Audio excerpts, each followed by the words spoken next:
much of the sprint, and we're going to have the ladies coming up, of course, with the big interest for Finland, but we have some things also here in the men's sprint. Yes, we do. Women, Grönman, Idesson, Seppälä. Eli Suomesta mukana tässä mieskilpailussa. Tuomas Grönman numero 67 Olli Idesson ja 91 Tero Seppälä. Ja suomalaista tietysti menestystoiveet tänään makaavat ehkä tuolla naisten harteilla. Eli siellä sitten Kaisa Mäkäräinen kamppailee. 948.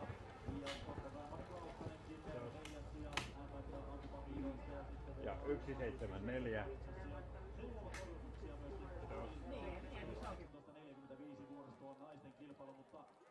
Kyllä me toivomme ja uskomme siihen, että suomalaismiehistä saadaan vähintäänkin yksi tänään 30 parhaan joukkoon, ja ainakin yleisö pitää huolen siitä, että 590. Ja muutoinkin pidetään kunnon hurru meininki täällä katsomassa, sillä jälleen kerran maailman parhaan. Well, this is the scene in Kontiolahti, and if it's famous for one thing, wind is certainly one thing it's famous for, but the steep climbs are the other that the athletes remember. And it's bizarre, isn't it, Mike? There really aren't that many hills in Finland, but they have some of the toughest courses going. It is, and just in the rule book you can't have a climb steeper than 25%. I think the wall is 24%, but it's one of the longest climbs we have on any of the circuits, so it's a real test on this track, and of course they'll be going up that 3 times today. Yeah, I don't know if you know, something I learnt last night, that Norway generously gave Finland something that they didn't have, a mountain. Quite amazing. Well, I think Finland had most of the mountain, but they didn't have the top. How kind was that? Although it's still got to go through, there's a lot of political stuff going on. It has to be accepted by the European Union, so they're hoping they're going to get the top of that mountain. And it will be the highest. It will be the highest point. Yeah, absolutely. Now, what can Bailey do this week? Here's Garanichev. He's great for the pursuit, isn't he, Garanichev? I can't see him getting into the top 5 in the sprint. This man, I can't see him being outside the top 5 in the sprint. Interesting, the facial expressions today. You know, there's a lot less activity. Everyone's subdued. Of course, they had that long flight on Monday and a time adjustment of, what, 7 hours. And all that's a huge factor when everyone's bodies at this time of year are a little on the tired side. You don't think that's just Finland? No, the grey weather. No, there's a blue sky. But you're right about the flags. It's not that windy today. Well, here's the course, 3 times around this track. And coming up towards the wall, not yet. There's the little warm-up for the wall, and there is the steepest climb right up. And that really does put the heartbeat way up, and it's practically all climbing into the range. And I think that's why we see less the shooting. And my brain's still in finish time as well. The shooting won't be quite as good on this range as we see normally, even on a good day like this. Yeah, it's the complete opposite of Ruhpolding, isn't it? Where you have a descent down into the range, lots of recovery time. Here, once you get to the top of the hill, you've only got 400 metres or so before you're onto the firing point. Here's the start order, and Florian Graf will get things underway for Germany. 101 starters in all. Nice to see Tarjei Burbak for Norway starting 15. A little further down, Ulianen Bjorndalen goes number 23. He's got more wins here than anyone else with 5.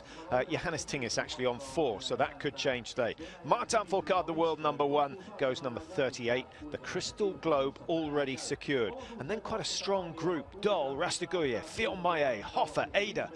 They could work together. They could put each other off. We'll wait and see which way that goes. Well, they're used to racing alongside each other, and I'm sure everyone is aware of how good those around them are, and it plays a big part to the racing.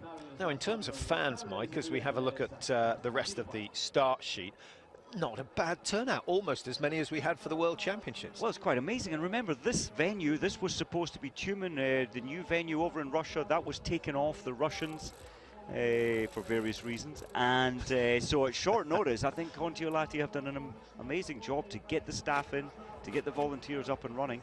And of course, always a good venue for a World Cup. Well, they're practiced. They had the IBU Cup last week. They've got the World Cup this week. They've got the World Masters next week. Go the Masters. And the week after that, they've got the Finnish National Cross Country Championships. 4 weeks in a row. Busy. Yeah, and they can only do it because they have some fantastic volunteers. And they're present in the stadium year after year after year. So well done to them. And so many of these big sports rely on their volunteers. And what do they get? A jacket usually, but I think here the jackets all go back in the back in the store for next year. They're passionate about their sport, of course. I'm sure the athletes are more subdued today. It's that time of year. But they won't be subdued once the gun goes for each one of their individual times. And what, 101 starters? It's still a big field. Often this time of year we see the field reduced a little. There's Krishmar for the Czech Republic.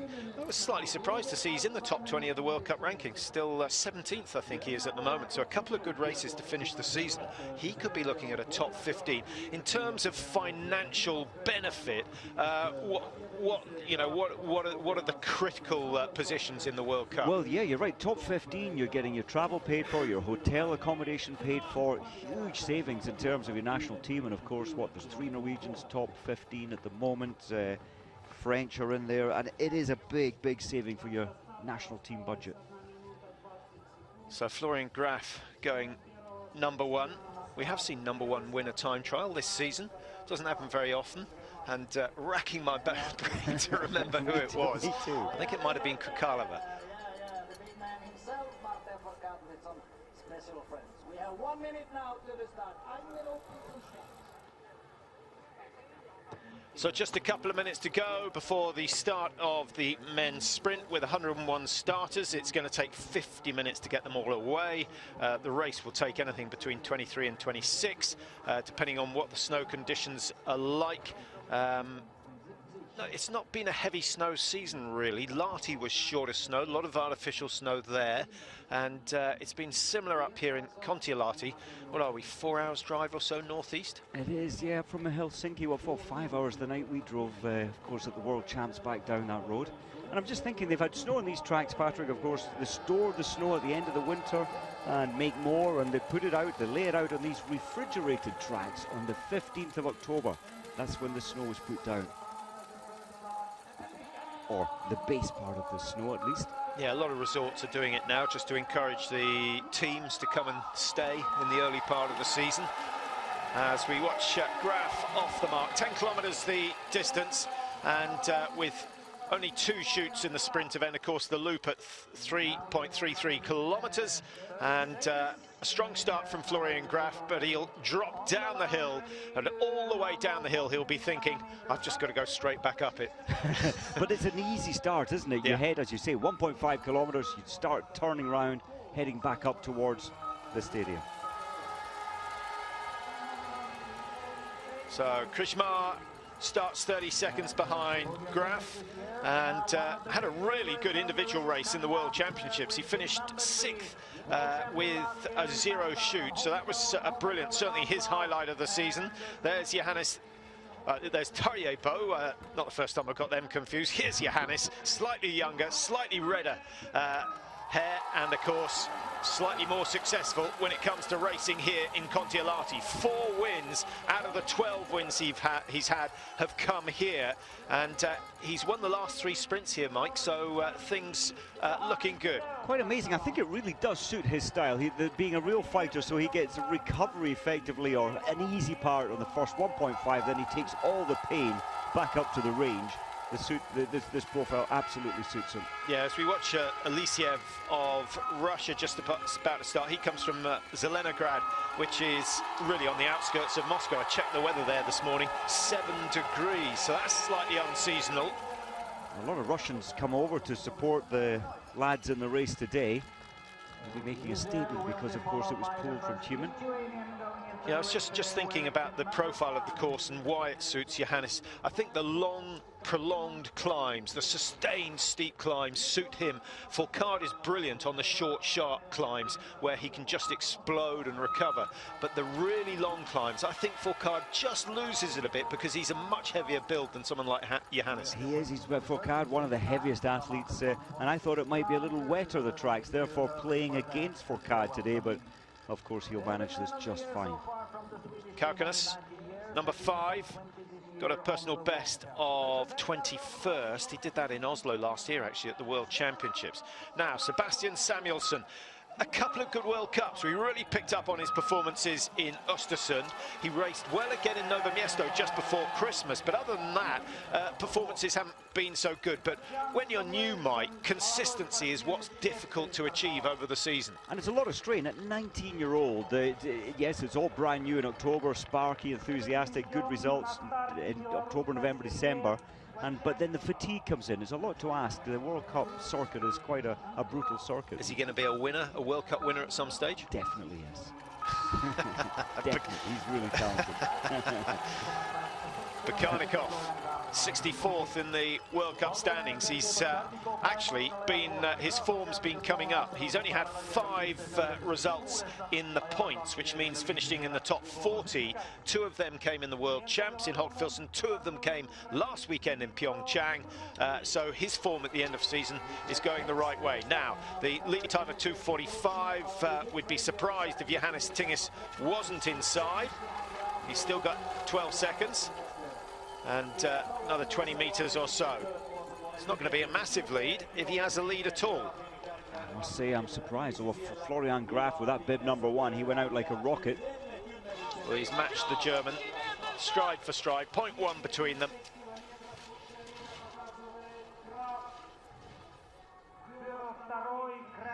Well, we'll keep an eye on Johannes Tingis when he comes in to shoot. We'll get a split just as he enters the range area.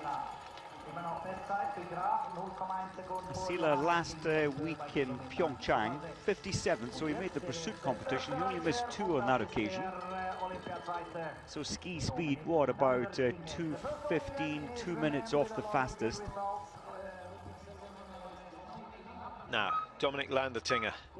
All the Austrians skiing well last week in Pyeongchang. I think they'll have a lot of spirit in the team after their success.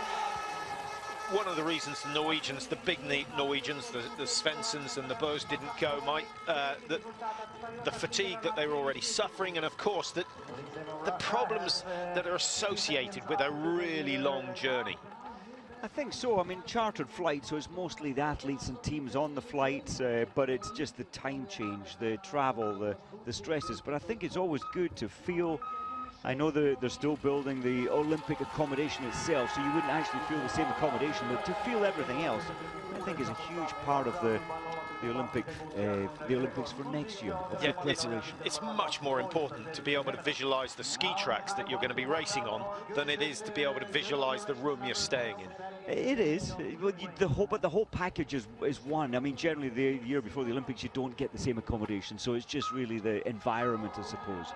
Semenov going number 12, just 28, so pretty much in his prime. We saw a good race from him in Antolz. We didn't see too much at the World Championships, but he's capable of top 3. He's had 1 podium this year. That was in Antolz in the individual.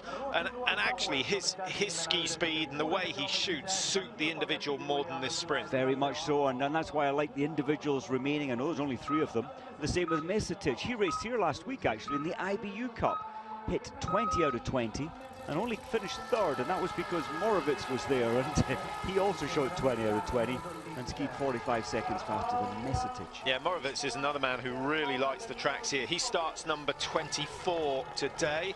Now, they were absolutely level going through the first split. Graf on 5:21 has stolen a little bit of an advantage, but it's fairly even stuff between the leading 2, and I would put this down to a little bit of pasting from Johannes Tingis.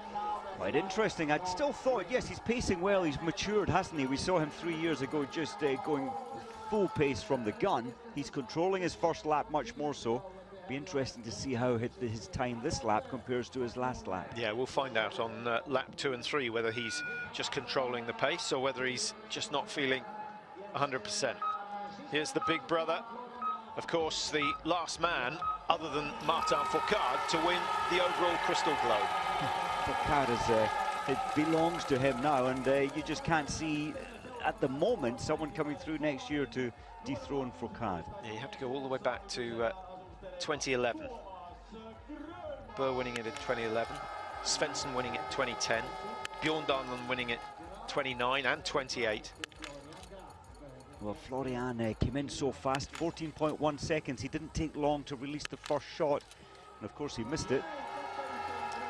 Well, that's the opportunity for Johannes Tingesbø, who'll be in roughly 30 seconds time, a little bit less than that. You can see him in the background. Krishmar just settling on the firing point for the Czech Republic.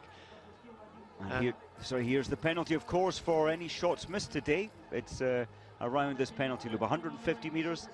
It's quite a tight penalty loop here, so it catches your inside leg, your left leg. A lot of work on these sharp end bends, but then you're back out on the track. Yeah, it's strange, isn't it? You often think, well, the leg on the outside is the one producing the power, but it's always the leg on the inside supporting the weight, that does the work, because it is supporting the weight. And actually, it's more flexed at the knee and the hip, and you never really get that full extension, so the muscle doesn't get a chance to recover. Super loaded. I like the way that Johannes took 17, nearly 18 seconds for that first shot, and now you just feel that his race is going to really open up. So 30.6, the prone shooting time for Johannes Tinges. A lot of our viewers enjoying the new graphic that's been introduced. Really came in for the World Championships, and he heads out with a margin. Alisiev for Russia, of course. He'll be disappointed that the World Cup was moved from Tumen. Last Saturday at the IBU Cup here, Alisiev, he missed 3 in the pro and hit all 5 stand, but still finished 13th, 57 seconds behind. Rico Gross has good feelings from this place. Remember to 1999 when the World Championships came here. Of course, he was medaling, at minus 24 it was on one of the occasions. Yeah, the Germans certainly won the battle of the technicians on that occasion. They got 1, 2, 3. They did. Now, Svensson. Not his best season by any stretch of the imagination, and it's been a long time since he's had a win, but what's he had, 3-4 times to the podium this season, so he's certainly getting better, and I think that sort of form will encourage him to keep going right the way through next year. But I think he might be one of the ones who retires at the end of 2018. Yeah, you'd expect so, but he has had a much better season. And I must admit, the way Svensson started there, it reminds me of Fourcade. Picks up maximum speed so quickly, and that seemed to be what Svensson was on today. Samuelsson, maybe this could be his first win. Yeah, and Samuelsson with the fastest time at 1.6. He'd steadied the pace by the time he went up the second climb, and actually not bad pacing at all, because he obviously brought the pulse down for the shoot. Only 7.9 outside the fastest. Good start. Here's a familiar figure, Arndt Pfeiffer. 7 wins in his career, 6 of them have come in the sprint event, and his last win, what, 2015, so it's been a while. Liana Bjorndalen next to start as we watch Petrushny with his first shoot. Ski speed slow, Mike, coming in. Slow, but yes, 18.7, so almost a penalty loop already behind Johannes Tingesbø. No, that looked like 3 or 4 clicks anti-clockwise. Anti-clockwise, so he's anticipating. The wind is picked up from the right, and on lanes 1 to 5, you do catch a lot of the wind from the right of the stadium. A little bit quicker than Bø with the preparation, and the total time 28, so he's gained 2 seconds on the race leader, but 18 seconds behind coming into the range. Petrushny, a lot of work to do on laps 2 and 3. So the first 8 through the first shoot, and Johannes Tingesbø ahead of Kaukonen, Samuelsson of Sweden in 3, Krishmar for the Czech Republic in 4, and Petrushny, as we've just seen, going into 5th position. Well, Johannes Tinges has company this time around. How did you enjoy that, Mike? Did you ever feel it made a difference as to who you were skiing with once you'd done the first loop? I think it did. If you get someone with fresh legs and you can just get into their same routine, it certainly helps you.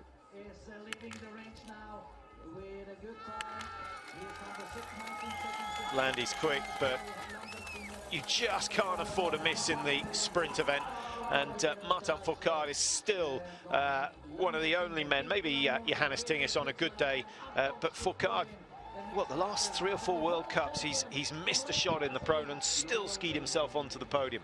He's almost, Foucault lost a little confidence there with the first in the back of his mind, and he was taking longer on how can he clear his first 5 targets. And I think, as he said to the World Champs, the more he thought about it, the more he complicated the simplicity of shooting. I think Landetinger, the problems he had pre-season with his back and the operation on his back, I think he did so well to come back to get that bronze medal at the World Championships at home. That's a high pulse rate on the 3rd shot, still 166 it was then. It's recovered already to 152. So Semenov, 4 out of 5, and hopefully we'll see him all the way around the penalty loop, get an indication on the time. On he goes.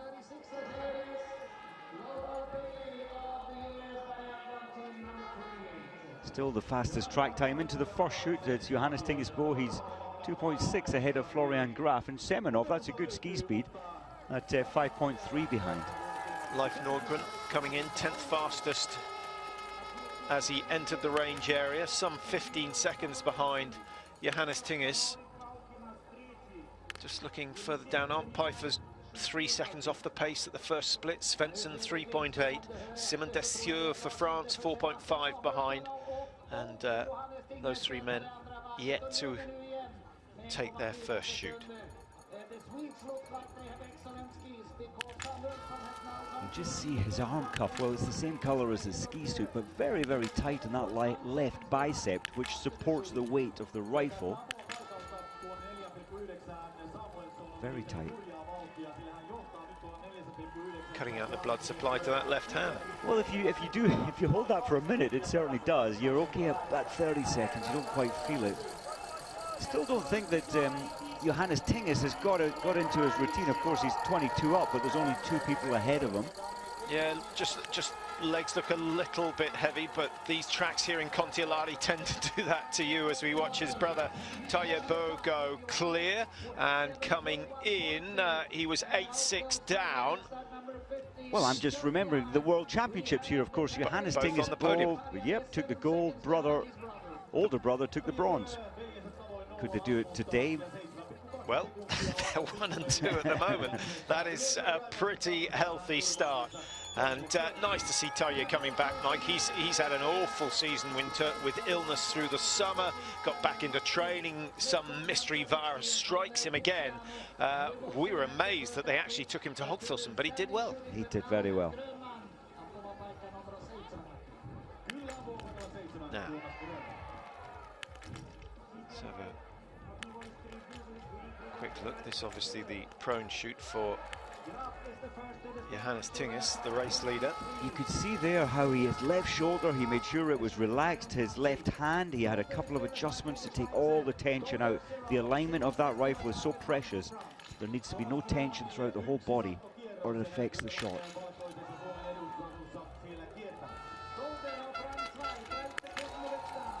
13.2, quick preparation for shot number 1. 28 seconds the time for Florian Graf, and his time into the range some 25 seconds slower than Johannes Tingesbo, who's about to take his second shoot. He's wearing bib number 3, and hopefully we'll focus in on him in a moment. Just watch Graf exit the range area.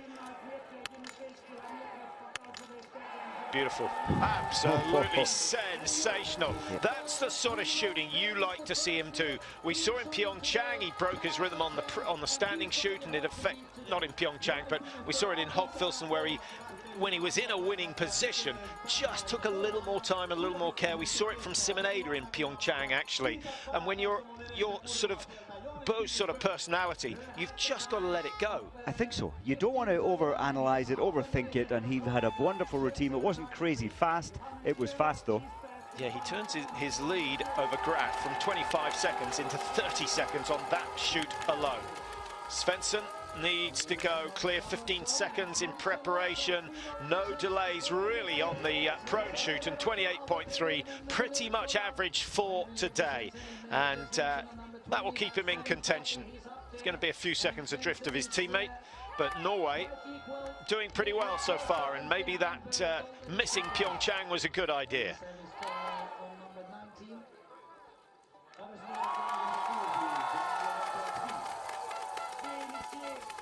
Kaukanas. And here comes Samuelsson. Samuelsson only 3 seconds down on Johannes Tingis bow. One youngster up against another.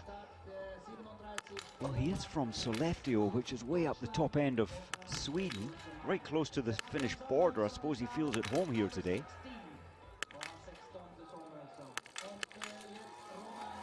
Oh, what a pity. Yeah, that's going to be such an expensive miss.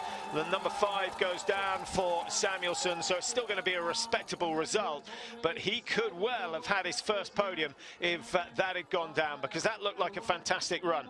We've still got Martin Fourcade to come through, so it won't be until number 38 has shot for the first time that we'll have a really good idea of how good Johannes Tingis's performance is. Speed into the range for the first shoot for Bjorn Dahlen. Yeah, 11 seconds off the fastest, which is now Moravec. Yeah, add another 25 to that. So he's going to be 36 seconds or so behind. Now, here's the man who is racing here for the second week in succession.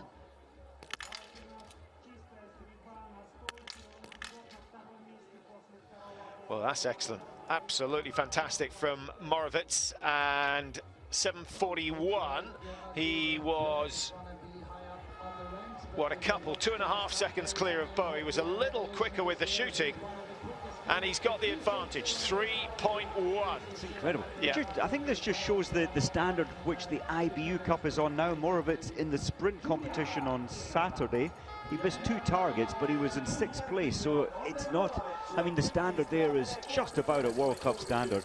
Loginov was there. With the top 5 or 6. Down to about 10, I would. There's still big names, you know, the margins off the lead time is much the same as you'd get at World Cup. Well, this is going to be interesting to see whether we see a change in style and speed from Johannes Tingis. The tempo certainly has gone up a little, Mike. Yeah, definitely. There's more aggression, so he did control that first pace, and he's 33 ahead at this time, getting all the split times. Yeah, for me, he's missing something. We're not quite seeing that dynamic compressions that he puts through his ski edges.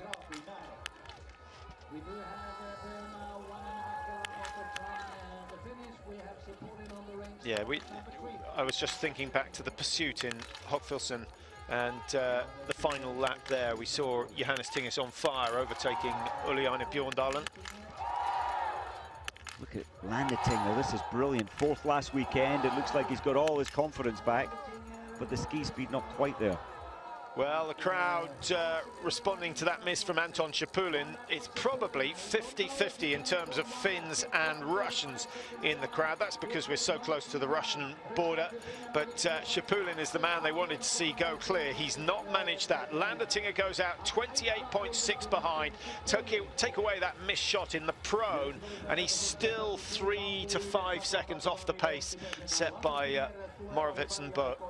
Good to see low Bailey. You can see the support there on the right bicep, and there's the aluminium hookup, which goes onto the leather strap or the plastic strap.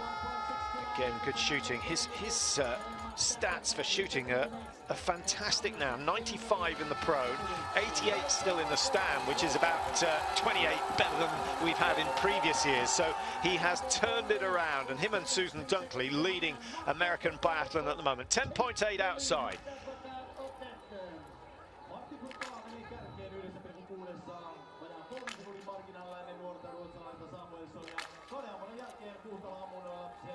Vindish, best of the Italians this year.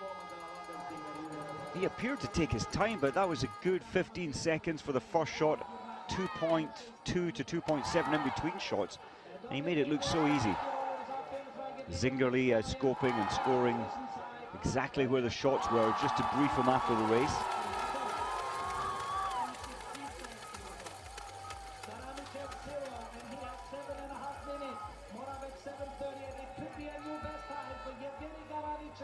After the prone shooting. Granichev just missing out on top spot, 7:39, so a very positive start from Granichev. Who's going to keep this race alive? Well, Dmitry Malishko goes 97, Fabian Cloud goes 93 as we watch Tadej Bouk. Can he do what his brother did? He's only 8 seconds off his brother into the range. I don't think he's going to shoot quite as quick, so even if he goes clear, we could be looking at a deficit of 10. Now make that 35, make that 55 to a minute, and that's a real shame. That was you felt a complete lack of concentration. He thought he'd nailed them, he thought this is easy, but I think it's because he probably thought about it that he missed them. It's often the way. But there was a break in the rhythm, which we didn't see with his younger brother, and then things started to go wrong. And the flags have, maybe the wind put him off a little. You can see the flags there, top right of the screen. They're slightly from the left now. It does make the rifle move a little.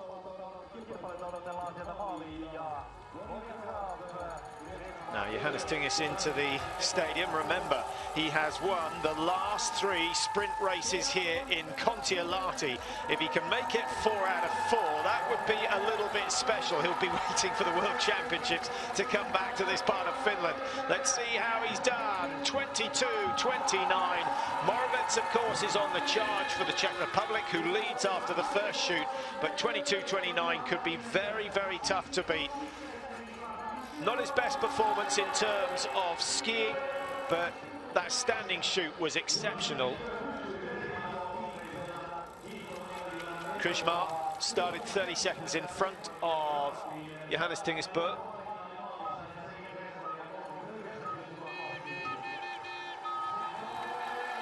Florian Graf, 1 miss, down in 3rd at the moment. Elisiev down in 4. Well, you see the standings after the first shoot. Granichev, exceptionally good start from him. Mario Dolder going well for Switzerland. The Swiss seem to be raising their game. Benny Vega has not had his best season, Mike, but Wiesner has raised his game as well. He looked pretty good in Pyeongchang, and actually they held their own on the relay for a while. Yeah, and as Svensson comes in, of course, Mickey Grice, former 3 times Olympic champion from 2006. He's now training the Swiss there, so that maybe that's giving them some confidence, impetus.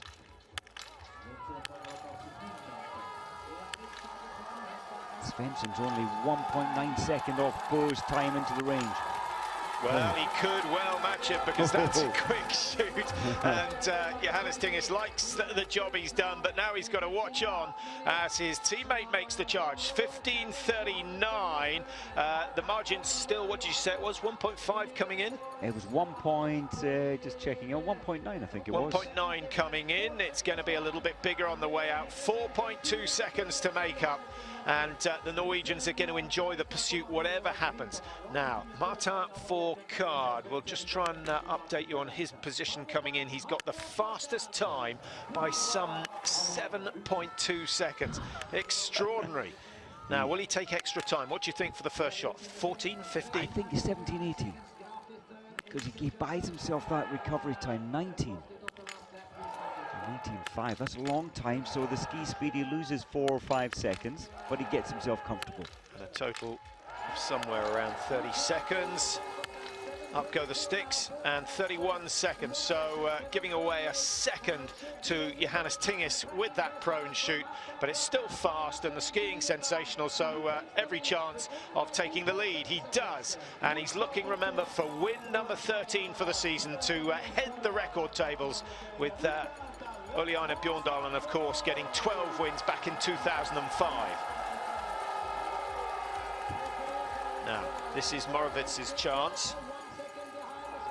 We've only had 8 different winners this season from 21 races.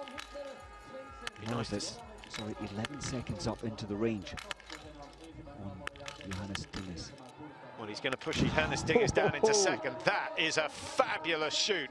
Really solid stuff. And Morawiec once again showing that Kontiolahti is the place for him. Quite amazing. Of course, opting out of going to Pyeongchang, and he's been here. His time clock has not been affected, or his travel clock. He really is on patch, and this is a great race. Total confidence on the range. and just last Saturday missing 2 in this race, the sprint race, and the IBU Cup race, finishing 6th.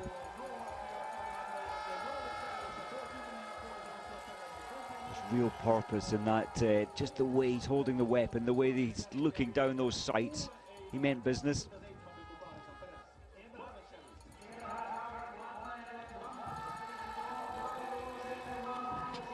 Dominic Landertinger, a miss early on, and he's really not lost much time in addition to that one mistake. So good skiing from Landertinger. The Austrians, Mike, really reached their best form 2 weeks after their own World Championships. A bizarre mistiming in terms of the training, and something that they'll definitely look into next year. It's quite strange, isn't it? But often we see, once the pressure's off, because yes, it's the World Champs at home, we sometimes see from nations that the rebound, pressure's off. Of course, they've got decent form. The nations do tend to score quite well in the 1 or 2 World Cups after a major. Yeah, I'd agree with you 100% in terms of the shooting, but I think there's been a dramatic shift in their ski form, and I would suspect that they didn't get enough rest just before those championships. Maybe, no, but they'll certainly be analysing, reanalyzing. Of course, Landertinger having that back injury operation early before the season started certainly affected his early season. Now, the crowd watching intently as Shipulin goes through his paces. They won't like what they're seeing. 2 more misses. He always seems to make these sprints so difficult for himself, missing 2s and 3s, and then he'll finish what, 29th, 3rd to 35th today, and then like last weekend in Pyeongchang, he can move from 27th up to 2nd. He's so good in the pursuit competition. Now, is Bailey's standing shoot going to continue to impress? 26 seconds of Morovitz into the range. He was second in the sprint in Pyeongchang, 40 seconds down on Eberhardt, but again he goes clear. Now that's certainly the 3rd sprint in succession he's gone clear. We might be able to check to see whether it's 4 or 5, but there is no doubt that he's mastered the art of skiing and shooting, and Bailey having the best purple patch of his career, and of course he is the world champion in the individual. That's the highlight of his career by some way, the highlight of America's biathlon of all time. Certainly is. Well, yes, this will be his. Of course, he missed 1 in Ruhpolding in the sprint, only 1. He missed 1 in Nova Mesto. Shot the perfect 10 out of 10 in Pokljuka. It's been a great season, and the perfect 10 out of 10 in Östersund as well. Great shooting from Loh. Now watch the clock, because Johannes Tingis is going down into 2nd place, and from an 11-second lead, Morovitz takes it to 12.9. He's flying. He's over the first of the big climbs. He's got 1 more big climb to come, and Morovitz unlikely to lose any of that advantage over the next few seconds.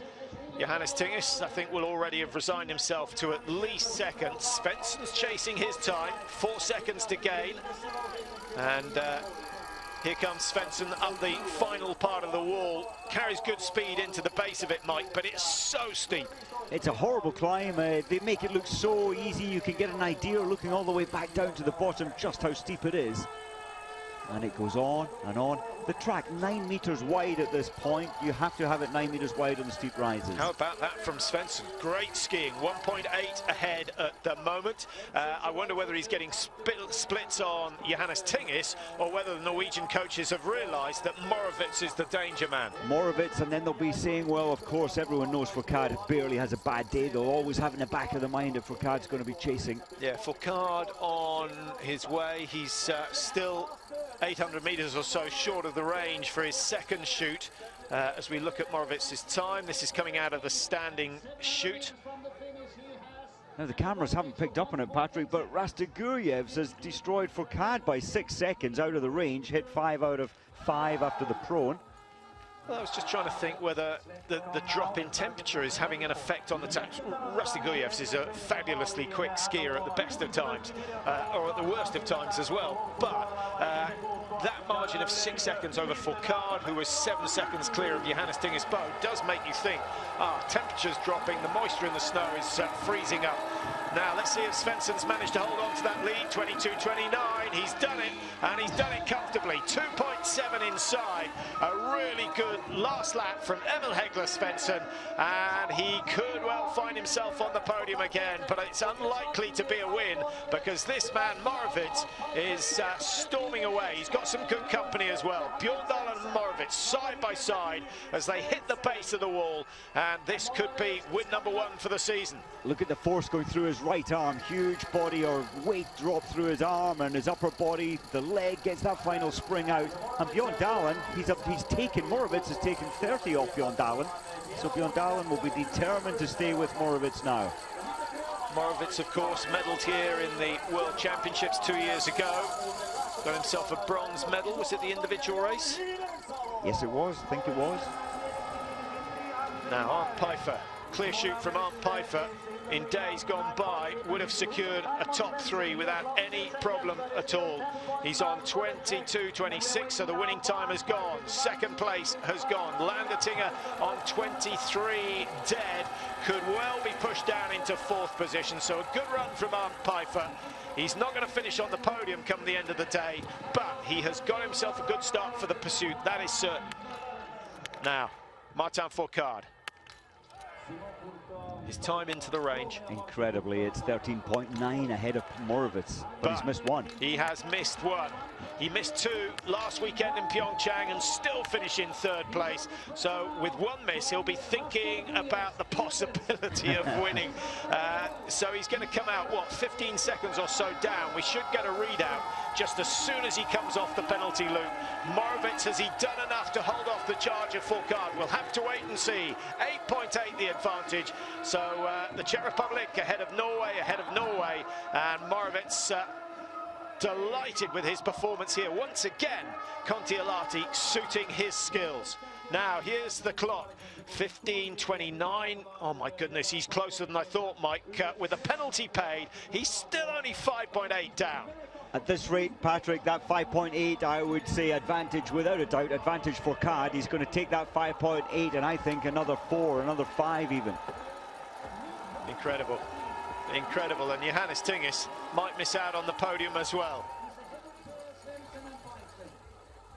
Well, there are the standings at the finish. Moravec, Svensson, Burr, the top 3. Pfeiffer, Bjorndalen making up the top 5. Dominic Landertinger there as well. Has to be said, Mike, the shooting standard actually quite good today. A little bit breezy when you take into consideration the climb that they have into the firing point here. That's some impressive shooting. And I think the flags have just been as kind as we ever see on this range. One of the most windy ranges with the big lake to our left. What would Moravec give for a win? He's only had 1 win in his career. That was back in 2013 in a mass start event in Oslo. And the second win proving pretty tough to get. He's had, what is it, 12 podium finishes in his career. Rastoguyev's potential winner if the last 2 go down. Keep the rhythm, keep the nerve. Couple of seconds thrown away, and the missed target. Oh, that's a real shame for Rastoguyev's. 90% of the target's down, but the final shot, don't know where it went. Suspect it was high right. The time coming in, Mike, was... Well, he was only 2.3 behind Fourcade, so Rastoguyev's, that was his major chance. Had he hit that last shot, he'd have been given the split times on Fourcade, and the way he skis, may well have had a chance for his first ever victory. Well, Fourcade was only 5 seconds off the lead. Where is Rastoguyev's? He's got a little bit of traffic to cope with. 11.9 and 11.9 seconds could well put him in touch. He's only got to gain 1.5 on Johannes Tingis Burr. Do you think there's something in the fact that the skis are getting a little quicker? I think you're on to something without a doubt. 3 o'clock local time just gone, so it's already 4 o'clock, of course. The sun well going down, and you can see the shading on the track. It has been warmer, so I think there must be a small factor there, maybe half a degree, 1 degree at best.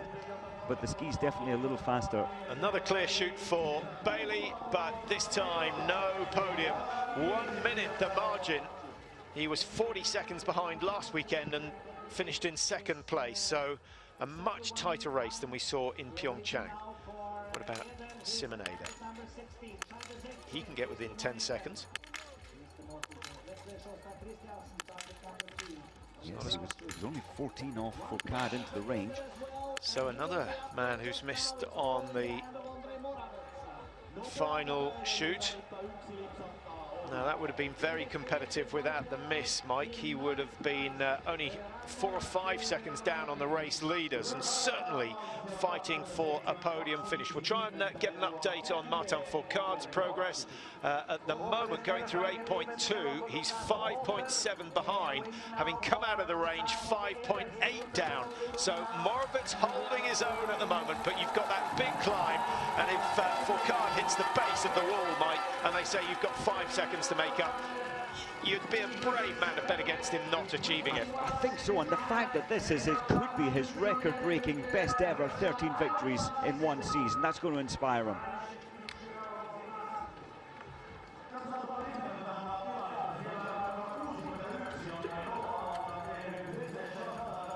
So the standings at the finish, no change in the top three. Pfeiffer Bjorndalen still 4 and 5. Bailey, the only addition to the top 10. He's just slotted into 8th position. And with a clear shoot, he might struggle to finish in the top 10 come the end of the race. Iliev's had a good season, especially European Championships. He was at his fastest, shooting his best. What a good move for Moravec to come here instead of Pyeongchang. And, well, he was ranked 15th in the world before today, so that's clearly going to move up and safely stay in the top 15. Michael Rush not competing for a top 3, but he's very good at the pursuit. And so if he gets 10 out of 10, he could be a man to watch tomorrow. That's the way to do it. That was perfect. Yeah, 18.8, fastest shoot that we've seen so far today. We'll check the analysis after the race, but I don't think anyone is going to better that. And when you think that he's taken something like 12 seconds off Johannes Tingis with that shoot alone, it's put him into a very competitive position. He's in the top 10, and as he said at the World Champs, at last, all the hard work involved in his comeback is starting to pay off. Now, this is the race for the line. 9.3 kilometers just about completed for Martin Fourcade. Moravec there in 21.03. He's gone from 5.8 behind to 2.2. It's and he's got a little bit of climbing still to claw some time back. Well, Moravec lost 2.1 seconds off Johannes Tingis on this next section coming up, and that's where I thought that Moravec was fading. Yeah. But clearly it was a very powerful 3/4 of the last lap and just dropped his pace a little. So it's another nail biter. I'm not sure Moravec will want to do too many interviews at this stage. He wants to keep his eyes on the track because he certainly doesn't want to be doing interviews about winning the race. He knows it is not done and dusted quite yet. Fourcade with, what, 450 meters to go. Here he comes into the arena. 22.17 the time he's after. 30 seconds to go, and he's still got 200 meters. It's going to be desperately tight. 2.2 to make up at 9.3. Which way's this one going? Oh, I still thought it's going to be Fourcade. The advantage is so strong to be getting your split times as you're chasing someone down. Jean-Paul doesn't look certain. He certainly doesn't. 7 seconds with 50 meters. It's got to be quick. 14, 15, 16. He's going to get it. He has got it. 0.6 of a second. Oh, what a way to get your 13th win. I don't think anyone's going to touch Martin Fourcade now. Commiserations for Andre Moravec. It would have been so good to see him back on the top of the podium. He's got a second place. He'll have a second chance tomorrow in the pursuit. But no one seems to be able to match Fourcade in the pursuit. He is gutted. He is totally destroyed. He must have thought he's got it in the bag when he saw there was still a big advantage at the top of the major climb. And I thought that Moravec just backed off a little on those final important 300 meters. Yeah, the advantage of chasing a time. It does bring that little bit extra out of you. And that's something that athletes have to. You can't just chase the time that's been posted. You have to think in terms of what someone might do later. It's strange, isn't it? But it is the fact that you are given a definite rather than the mind is just saying, I know I've got to press hard, but if you're told you've got 3 seconds to pick up to get first place, as was the case for Martin, he brought something special out of himself. 0.6 of a second. It's a painfully narrow margin, and we've seen a lot of tight finishes so far this year. None more so than the men's individual race at the World Championships. What a sensation that was, with Bailey chasing down the lead time, and on that occasion coming out on top. How's your French? Feels good for 13th. I think he's delighted with the skis, which have worked well for him. I don't know whether it's Manchus, Fischer or Rossignol that have come out on top of the ski standings this year. We'll get a look at that in the final of the World Cup. And yeah, that's going to be tough to do an interview after that. Poor old Andrei Morovitz, such a good race from him. There's still some names out there. Anton Babikov, he's been shooting well, bib 74, but I'm not sure he's got the ski speed to make any big difference to the top three. Well, only of the ski times. If we go back to shoot number 1 and look for any of the late starters, Christiansen of Norway. Now, he's someone who's been shooting really well, but he's still slightly lacking ski speed. He's only, what, 10 seconds off the pace after the first shoot. And Doherty, Sean Doherty, the American, only 26 off the pace. 6th for Rastaguyevs, and he's 1 penalty loop behind. 10 out of 10. He could have been the man on top.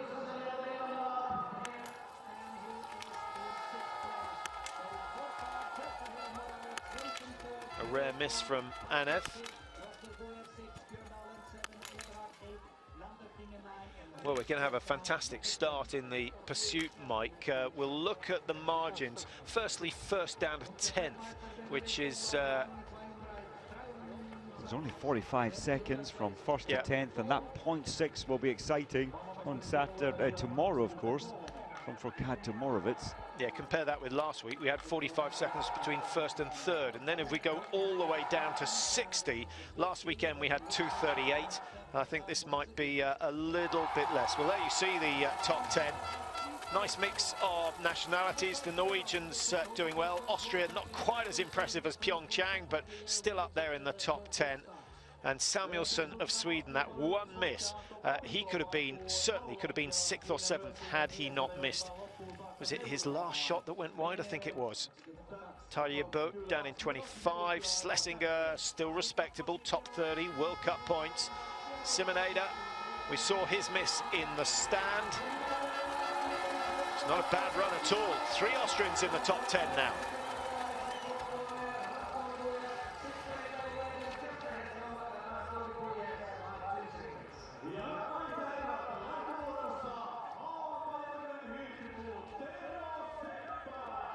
Sprint, pursuit and relays, mixed relays here in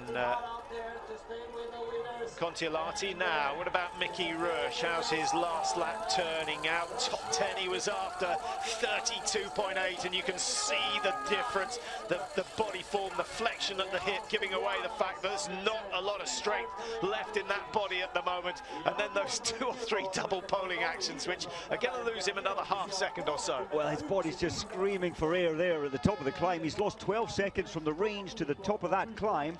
Now this is impressive. What's the total time? 20.9. Another good shoot from Christiansen. And that is going to put him in contention for a top 5 or 6. Svensson on 15.43. He'll be just outside that. Christiansen taking half a lifetime to get these ski poles on. Blimey, I know it's Velcro, I know it's complicated. Now he's organising his glasses, but now he's up and running.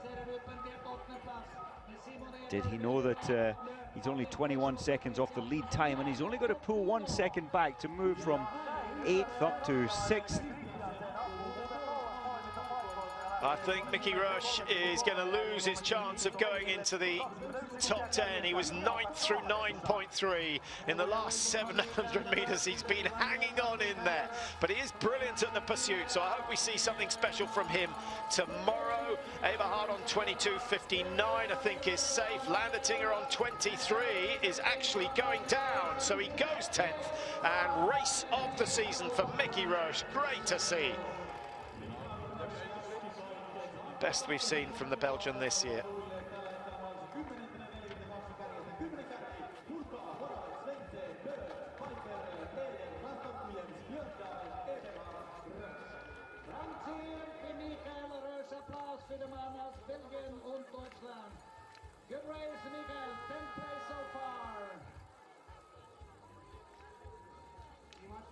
Lapshin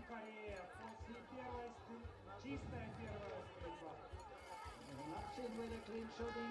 He's now representing Korea. The Russian Timofey Lapshin with big number 80. Russia has also members to Korea. And here it comes. The time is good enough for 9th place for Lapshin, who was on the Russian team before.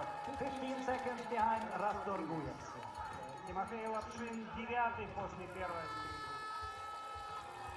Ja Hidensalo 6 kilometrin kohdalla siellä 36-52,2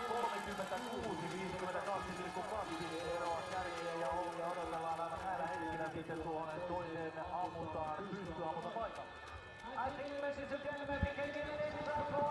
Clement Bauer, just one miss, and on a day like this where the top 5 athletes, bar Martin Fourcade, have all shot clear. Quite a few of the faster skiers, Mike, pulling time back. Bjorndalen with 9 out of 10, still in the top 10. Slightly surprised to see that, but isn't it sensational? Martin Fourcade missing a target, still out skiing everyone. He's won today by 0.6 of a second, and I hope I'm not getting a little ahead of the game, and no disrespect to those starting in groups 3 and 4, but I can't see anyone there who's going to challenge. And looking at the times, the best of the latest starters after shoot 1 is down in 9th position, and that's Timofey Lapshin of Korea, believe it or not, having formerly been racing for Russia. He's 15.5 behind.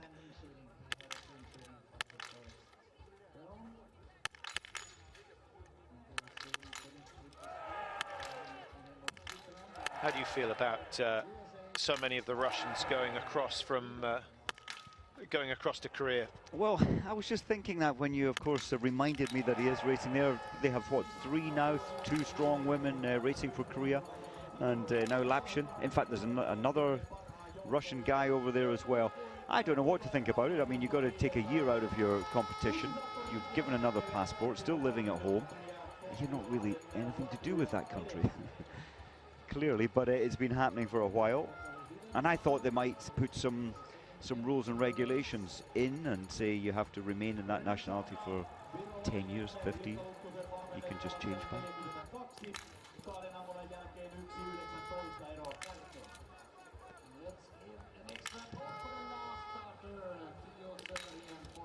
Lithuania, one of the teams on minimal budgets. And it's comparing the professionalism. Of course, they're all professional, but when you haven't got so many wax men or even so much money to buy the waxes for the bases of your skis, it's very difficult to compete with the best.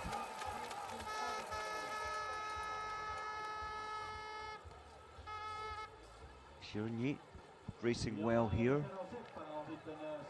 previously. It's a decent time into the range. Yeah, he's got into the habit of missing shots on the first shoot, 1 or 2 of the prone shots going wide.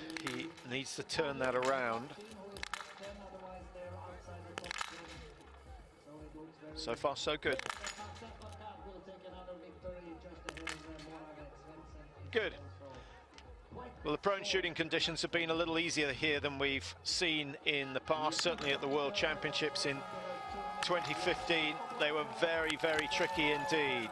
Sean Doherty for the United States. 1, 2, 3, 4, and number 5 goes wide. That is going to be fairly damaging to his result, having gone clear on the prone. Well, look at his time. I think that would have been a real chance for a top 16, top 15 as he, well, it goes on to the penalty loop, but he would have been going straight out. And it's the last shot. So Sean, at 21-year-old, just beginning to think this is my best day of the season. And maybe that little flicker of thought affected the tension or the release of the trigger. A snatching. NF down in 19th. Simon Fourcade just finishing. Not sure how he got on.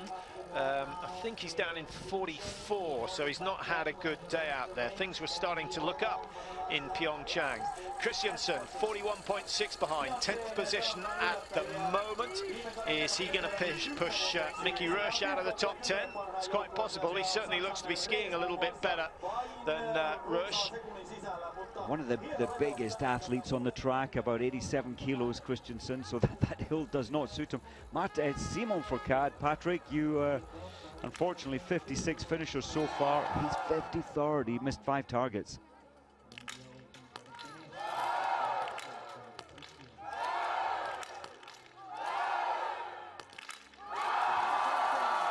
Well, you said Babikov might do something. That's not a bad shoot. 6 seconds or so slower than the best, but certainly above average for Babikov as he exits. And the time, well, he's still some way off, isn't he? He is. He had good form though up in Östersund from 7th in the sprint. Remember, he took by surprise maybe the pursuit the next day.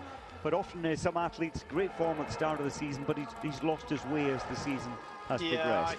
I mean, that was a fantastic race. The only pursuit that Fourcade hasn't won this year, but he's certainly not lived up to expectations since then. Christensen 47.9, drops from 10th to 13th over the last 400 meters. So he's one of those guys who can ski well even when he's tired, technically, but there was no power coming out.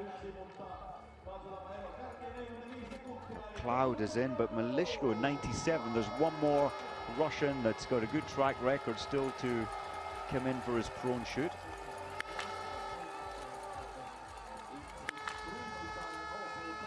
The wind switching a little bit from right to left, having been predominantly left to right. I don't know whether that was a factor in the miss for Cloud.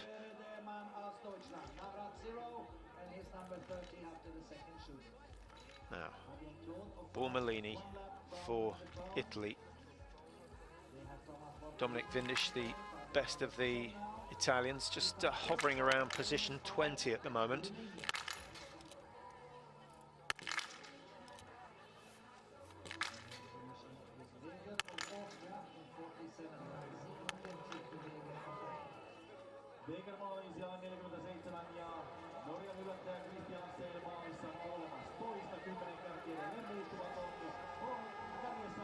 Yeah, good strong skier.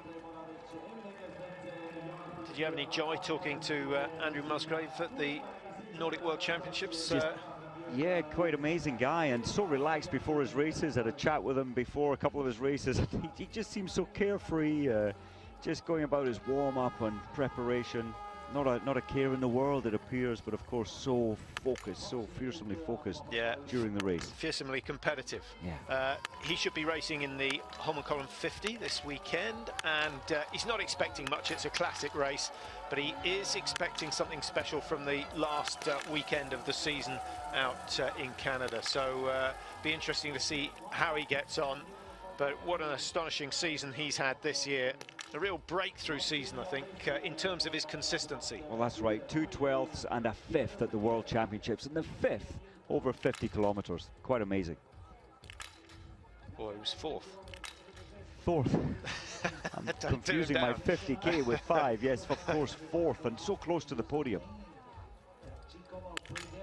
Well, Malishko, you can see his time. It's over that of Rastiguriev's when he actually exited the end of the range, having shot his 5 shots. So his pace, his ski speed has deserted him.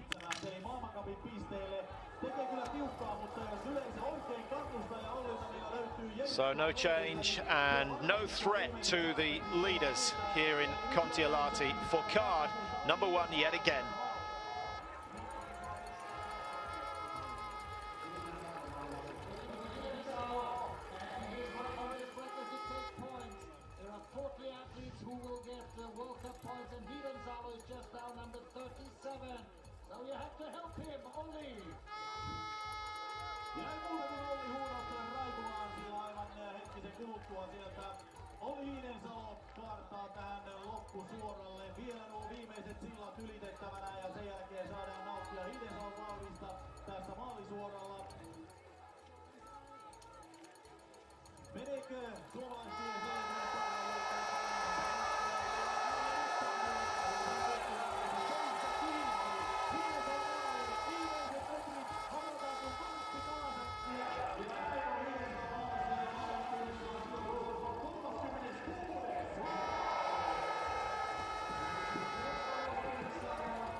lähtee Pinelli. Pinello on hän tällä hetkellä siellä 39 ensimmäisen ammunnan jälkeen. Mutta katsotaan miten tämä kilpailu kehittyy. Yksi ohilaukaus Iidensalon kilpailuun mahtuu ja tällä hetkellä maalissa siis siellä 36. Renetsana maalin tulossa 44.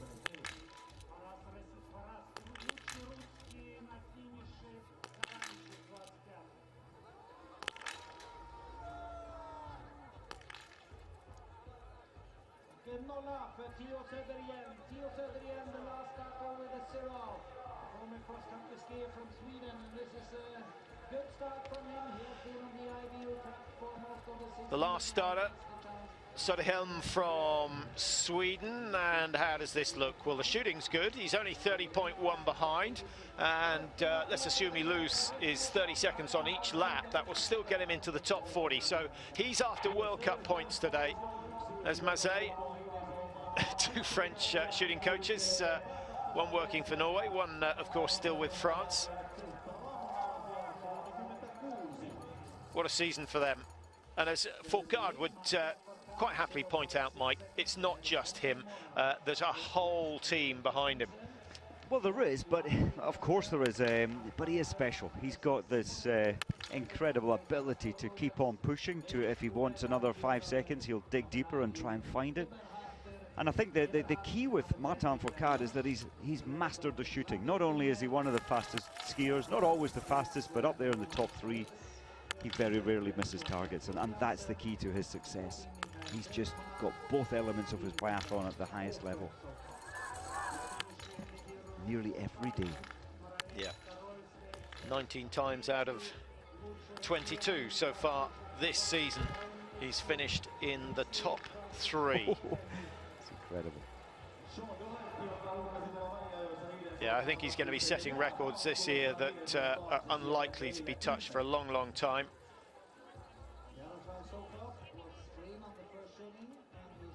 So Jaroslav Sukup, up and down season for him. We've seen a couple of good races. Nothing going for him at the World Championships. And with 2 misses in the stand, it turns what could have been a very good race into a below average one. He's going to drop outside the top 40. Isn't biathlon interesting? 3 years ago, Sukup, we would have said he'll put these targets down, no problem, but he was tense, he was a little nervous. The confidence wasn't there to hold that rifle steady. It's such a fine balance of connecting the mind with confidence. There's so much to this game. So a clear shoot from Babikov, but way down. You've got to remember, he's one of the 8 men to have won a World Cup this year. He won the pursuit in Östersund at the start of the season. 1:28 off the pace. Remember, Fourcade did a penalty loop, so effectively 2 minutes slower than the Frenchman. And of course, Martin Fourcade securing win number 13 for the season. Nothing will change, and we're going to take our leave from Kontiolahti. We'll be back later on, 16:30 UK time for the start of the women's sprint. And as you can see, the 2 pursuits tomorrow. And we've got the single mixed relay and the mixed relay on Sunday to look forward to.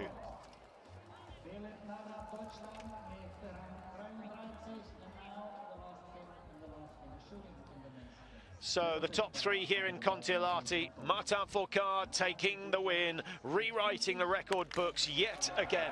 Andrei Morovitz missing out by 0.6 of a second. It would have been only his 2nd World Cup win. So bitter disappointment in the Czech team, but they'll look at it later and say, well, it was a fantastic run, and he'll have a chance in the pursuit tomorrow. And Svensson back on the podium. So nice to see him the best of the Norwegians. But well done to Martin Fourcade. Win number 13 in the bag.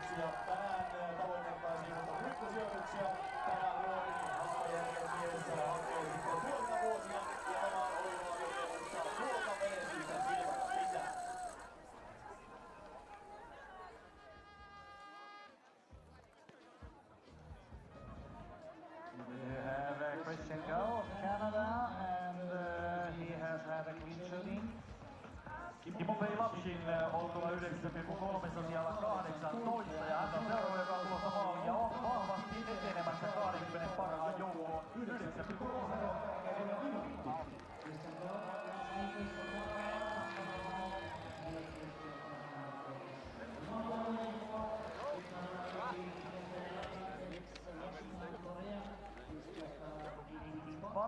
into the final 100 meters very soon.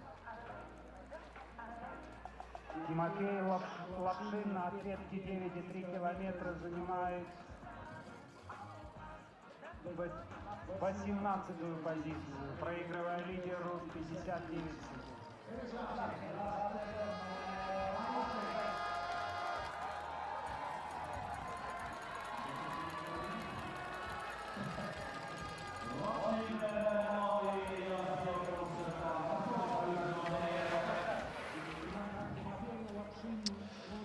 Hello, Rob. I'm okay. I'm not going to be very civil to you, knowing that it's 25 degrees.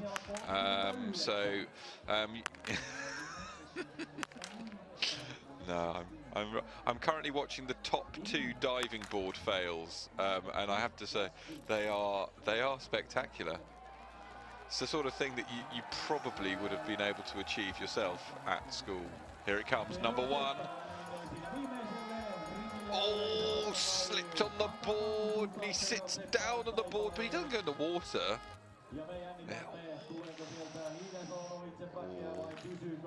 I'm going to see it again.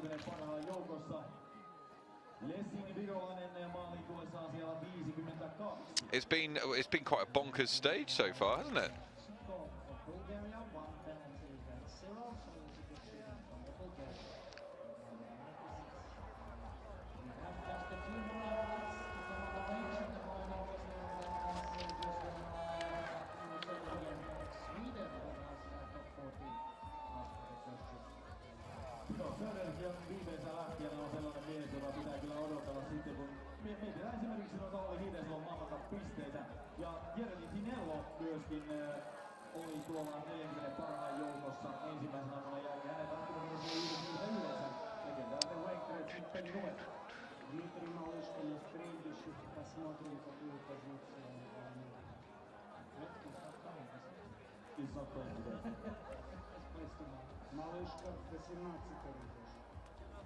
Target 18, he had 2 minutes, not 2 minutes, but 2 laps on the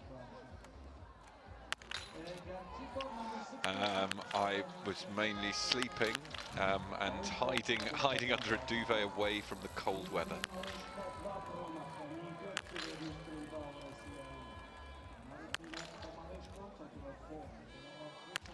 Hello and welcome to stage 6 of Paris-Nice 2017. Aubagne to Fayence with 6 categorized climbs, including 2 ascents of the Col de Borrigaille. That's a category 1 climb that they take on twice, 5.5 kilometers at 6.1% the first time, 8.1 kilometers at 5.9% the second time they go up it, and all before that ramped up finish into Fayence, a category 2 climb to finish off, 1.3 kilometers at 9.8. Well, stage 5 was the last one for the sprinters, and it was Andre Greipel who was the king of all of them yesterday. Coming through to the fore, a highly impressive win, just in front of Arnaud Demar, with Groenewegen in 3rd place. Julien Alaphilippe still in yellow as a consequence. Will he still be wearing that jersey come the end of today? So often, Fayence, the place where we see Paris-Nice decided in recent years. Currently, Alaphilippe protects a 33-second lead over Galopin. Sergio Henao down in 4th place, 1 minute and 5 seconds behind. Alberto Contador, 1 minute and 31 seconds behind. Well, it has all been happening out there on the road. At the moment, we have the front of the race with 38.1 kilometers to go. Just 2 riders there. A counter-attack of 3 riders in behind them. Demarchi and Sepulveda, the 2 riders who are currently out in front, and then the peloton a further 57 seconds back, and you've got a couple of drop riders as well. So to bring you completely up to date with everything that's been happening out there on the roads, we will go and join Rob Hatch and Sean Kelly in just a few moments, but before we do that, we're going to take a very quick look back at some of the previous finishes in Fayence, starting back in 2009, when it was Luis Leon Sanchez who was victorious.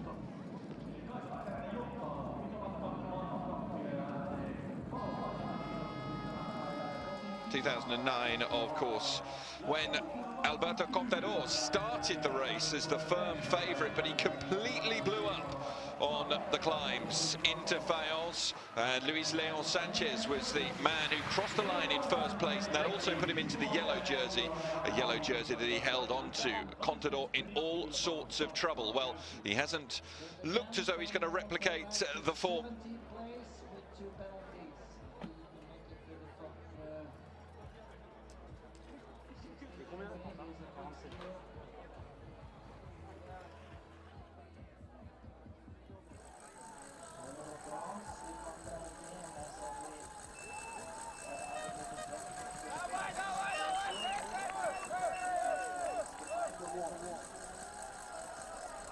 Seinänousu se on arvoton täällä Kontiolahdella ja se seinänousu se kylpee nyt auringon paisteessa. Siellä on kyllä mahtava seurata kilpailuja. Toki naisten kisaan tuo aurinko ehtii mennä paileen ja sehän tietää sitä, että ei nopeutuu entisestään iltaa silmällä pitää suoraan sijoituksessa tällä hetkellä. Eli Hiidensä on edelleen siellä 39 ja Tuomas Rööman löytyy sitten listauksia sieltä 75. 40 best just now on the points. First place Martin Bakat, second André Moravec, third Emil Hegle Svensson, number 4 Johannes Dignesberg, Art Pfeiffer, 6 Simon Eder, 7 Andres Rastorgujevs, 8 Einar Björnvalen, number 9 Julian Eberhard, number 10 Mikael Rush, 11 Dominic Landertinger, 12 is Roman Rees, 13 Sjostad Christiansen, 14 Mikael Redmar, 15 Lucas Hofer, 16 Lowell Bailey, 18 Dominic Minders, 17, 18 is Timofey Lapshin, 19 Florian Graf, 20 Clement Bauer, 21 Lars Helgi Birkeland and Krasimir Aniev, 23 Evgeny Garanchev,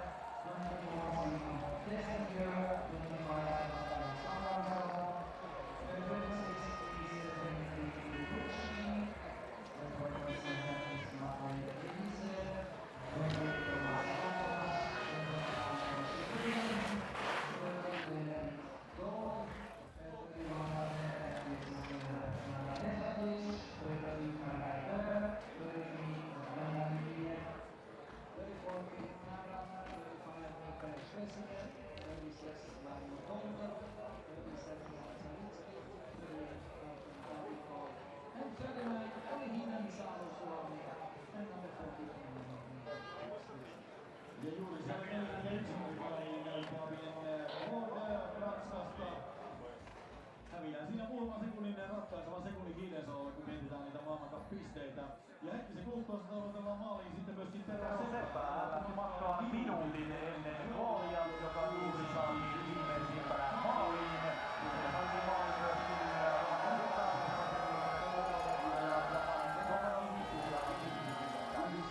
ja sitten Tero Seppälä maaliin. Näin Seppälä leikkaa Kontiolahden maaliin ja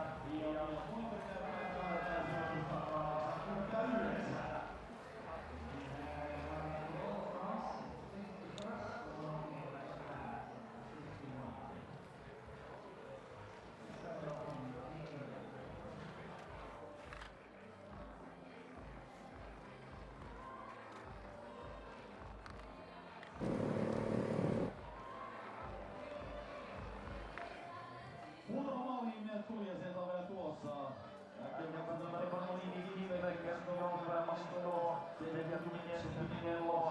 Ja totta kai viime viikolla Ipokapissa täällä Kontiolahdella jo urakoinut Gio Söderberg.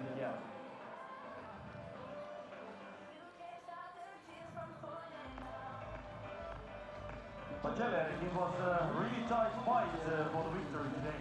Now, you have to remember that Martin Bakat had 1 penalty. Moravec, Svensson, Pfeiffer has 0.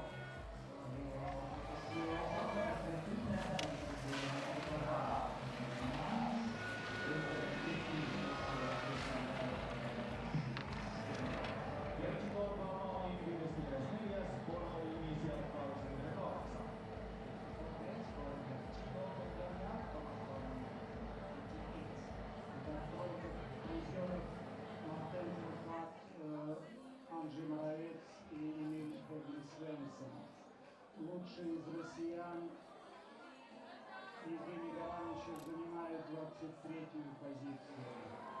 Матвей Сергеев, 27.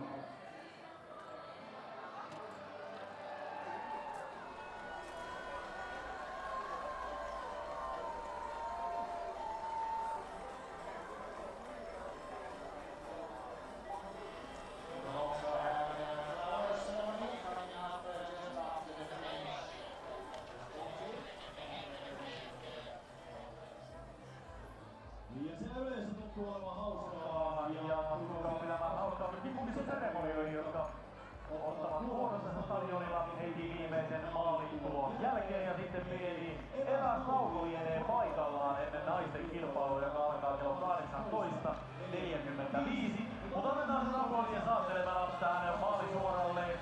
Jerry Pinello, sveitsiläinen mustassa asussaan, tulee sieltä tiukasti. Ja katsotaan tuota vertailua. Se käy jo sellaisiin sijoin, että Olli Hiidensalon ei tarvitse olla huominkaan Pinello. Ja juuri se kaikki on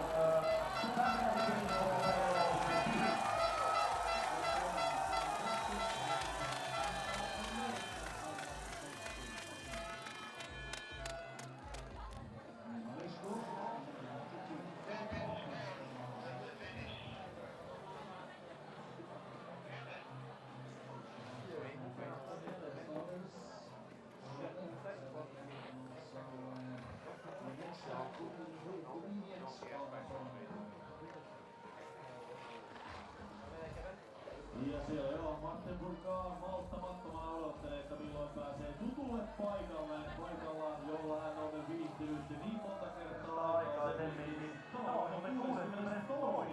Martin Burkaan maailmalta osallistuva voit. Kim Young-min of Korea is number 98.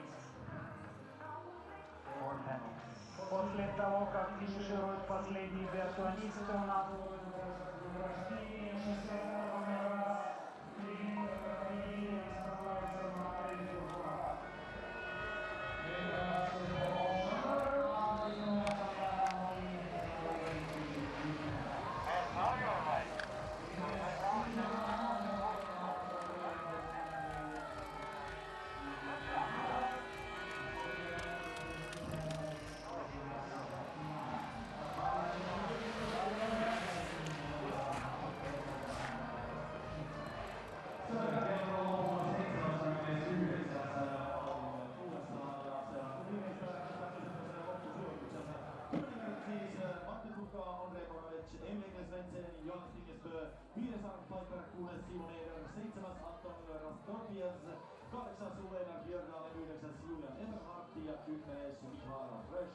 Ja 39. maailman pisteillä tänään Olli Hiidensalo. Mutta näin saa pistetään sitten Kunnioitusseiniä paikalleen ja kultakurkku Cedric Christiansen pääsee sitten seremoniamestariksi johdattelemaan tämän päivän parhaat. Rami. Kiitoksia. That was all the athletes to the finish line. We will have the ceremony coming up very shortly for the best athletes.